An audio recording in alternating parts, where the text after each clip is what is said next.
Hello everyone, welcome to dynamic study. तो आज की क्लास में हम डिस्कस करने वाले हैं current affairs related to higher education.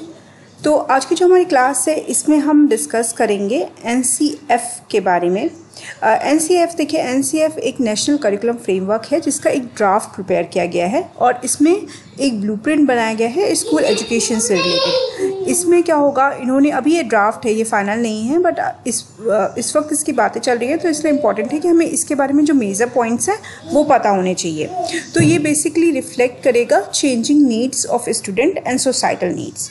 ठीक है, इसमें बेसिकली फोकस किया गया है स्कूल डे के बारे में एंड एकेडमिक ईयर के बारे में कि कैसे क्या स्कूल डे रहेगा, क्या एकेडमिक ईयर रहेगा, ये सारी चीज़ें इसमें डिस्कस की गई हैं। जैसे कि इन्होंने बोला है कि क्लास पीरियड्स जो होंगे वो 40 मिनट्स के होंगे। ठीक है, अगर क्लास 9 के ऊपर जो भी स्टूडेंट्स हैं उनके लिए 50 मिनट्स के होंगे। इसके साथ साथ इन्होंने बोला है कि 180 डेज़ का स्कूल डे होगा, दैट इज़ 34 वीक का। इसके बाद इन्होंने ये बोला है कि जब एक क्लास ख़त्म होती है उसके बाद दूसरी क्लास स्टार्ट होती है तो उसके बीच में एटलीस्ट 5 मिनट्स का ट्रांजिशन टाइम होना चाहिए, 15 मिनट्स का स्नैक ब्रेक होना चाहिए पूरे दिन में मिलाकर एंड 45 मिनट्स का लंच ब्रेक होना चाहिए। इन्होंने ये भी बोला है कि 25 मिनट्स का असेंबली टाइम होना चाहिए। इसके साथ साथ इन्होंने सेकेंडरी स्टेज के लिए बोला है कि यहाँ पर जो ट्रांजिशन टाइम होना चाहिए वो आपका 5 मिनट्स का होना चाहिए। इसके बाद लंच जो होना चाहिए वो टाइम थोड़ा और ज़्यादा होना चाहिए, वो 55 मिनट्स का होना चाहिए और जो क्लास टाइम होना चाहिए वो 50 मिनट्स का होना चाहिए। इस तरीके के इन्होंने बताए हैं क्लास 9 के बाद। ठीक है, इसका इम्पैक्ट क्या होगा टीचिंग एंड असेसमेंट का, इससे क्या होगा, इन्होंने ये भी बोला है कि इससे बहुत ज़्यादा इन्फ्लुएंस होगा स्टूडेंट के ऊपर। जो टेक्स्ट बुक है उनमें थोड़ा चेंजेस लाया जाएगा और उन्होंने और ज़्यादा सजेशन के लिए इसको ओपन रखा है कि ये ड्राफ्ट और ज़्यादा इम्प्रूव किया जाएगा सजेशंस के बेसिस पे।